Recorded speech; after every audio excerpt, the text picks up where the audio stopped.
Pardonner l'infidélité d'un conjoint. Pardonner l'infidélité d'un conjoint. Y a-t-il une vie après un adultère? C'est la question que je me pose ce matin. Et je pense qu'il y a de nombreuses femmes et de nombreux hommes qui ont connu au sein de leur vie conjugale, au sein de leur couple, de leur mariage, de l'adultère, qui se posent la même question que moi. Le mariage peut-il passer par une guérison lorsqu'il y a eu infidélité, lorsqu'il y a eu un adultère? Je pense que oui, à condition qu'intervienne une repentance véritable et un pardon sincère de la part de la personne qui a été à l'origine, bien entendu, de ce manquement. Se repentir et se repentir profondément. Cela signifie faire demi-tour. Il faut comprendre que dans le cas d'une tromperie, cela signifie que la relation adultère doit être rompue. Faire demi-tour ici, c'est de rompre la relation qu'on a entamée en parallèle en dehors de sa vie conjugale. J'aimerais vous dire ceci.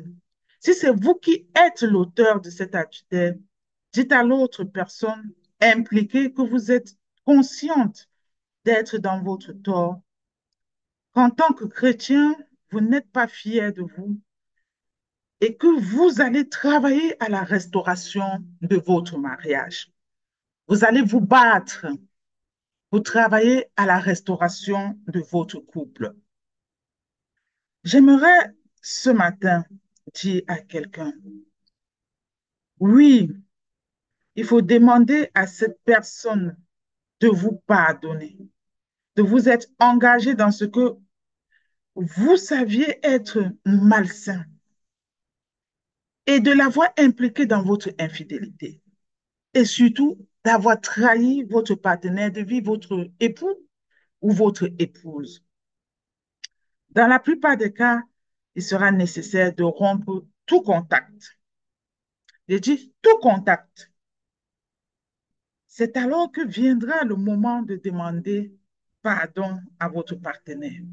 Parce que vous ne pouvez pas engager la démarche du pardon, la démarche sincère du pardon, tant que vous avez un pied dehors, un pied dedans.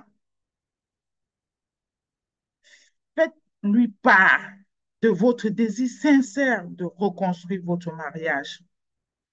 N'exercez aucune pression pour que votre partenaire vous pardonne aisément et rapidement. Il faut comprendre ici qu'il va falloir du temps pour que votre partenaire digère la souffrance et l'animosité. Aussi, donnez-lui du temps pour réfléchir et pour prier, pour réfléchir surtout et pour comprendre s'il est encore nécessaire de continuer ce mariage ou pas, malgré l'adultère. Exprimez votre volonté d'aller voir même un thérapeute, un conseiller conjugal, un coach conjugal. N'attendez pas une guérison immédiate. Dans ces choses-là, il faut prendre du temps. Prenez du temps pour parler. Prenez du temps pour prier et pour lire ensemble. Si vous ne pouvez pas faire ces choses ensemble, ça veut dire que la rancune est encore présente. La rancœur est présente et il faut se donner donc du temps pour que la rancœur puisse partir et entamer ensemble le chemin de la guérison du couple. J'aimerais vous dire que si vous êtes sincère et si votre partenaire est disposé à pardonner, votre vie de couple peut repartir. Il y a de nombreux couples avoir connu la même expérience qui finalement se sont relevés, qui finalement se sont rétablis. Ce matin, j'aimerais prier pour vous. J'aimerais prier pour une femme, pour un homme connecté ici et qui est en souffrance dans sa vie conjugale, dû à l'adultère, dû à l'infidélité, qui souhaite entamer la démarche du pardon. Merci, mon Dieu, mon roi. Merci pour ton pardon qui est assez vaste pour couvrir les infidélités dans les foyers des femmes et d'hommes dans les nations.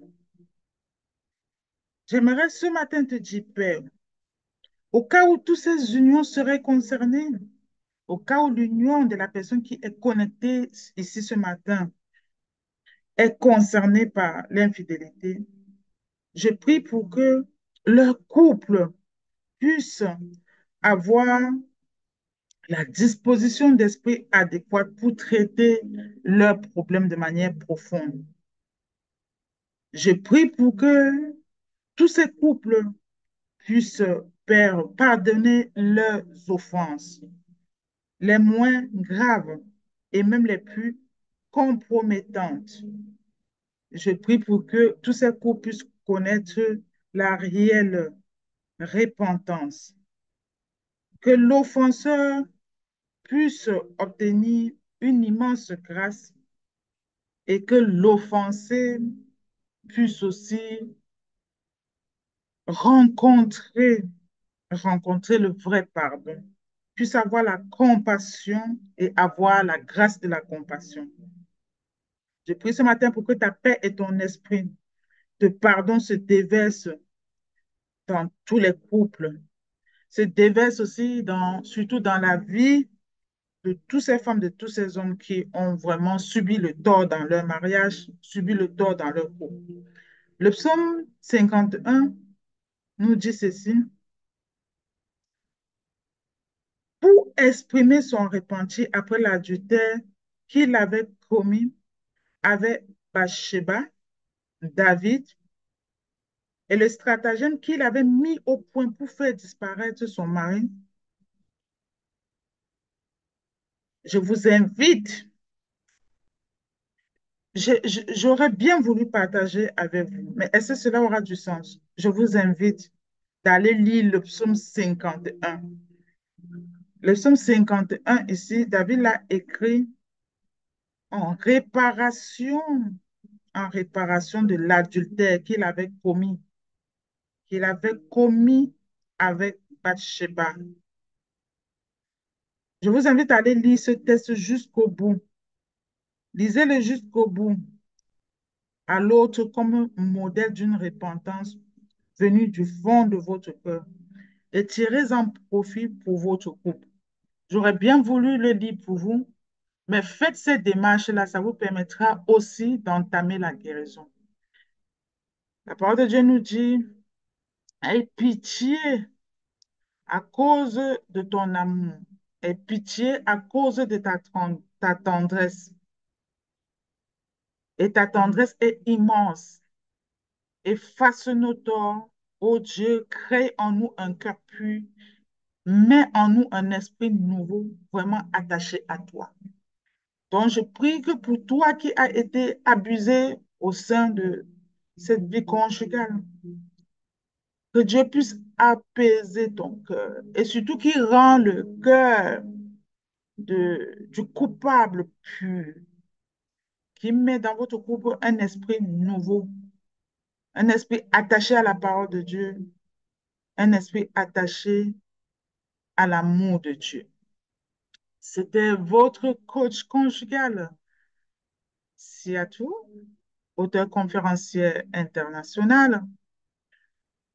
Je vous remercie d'avoir été connecté avec moi ce matin et je vous invite à nous retrouver sur tous nos réseaux sociaux, TikTok, YouTube, Facebook. Je vous souhaite une très bonne journée. Soyez agréablement fortifiés. Je vous dis à très bientôt dans Grâce Divine. Bye bye.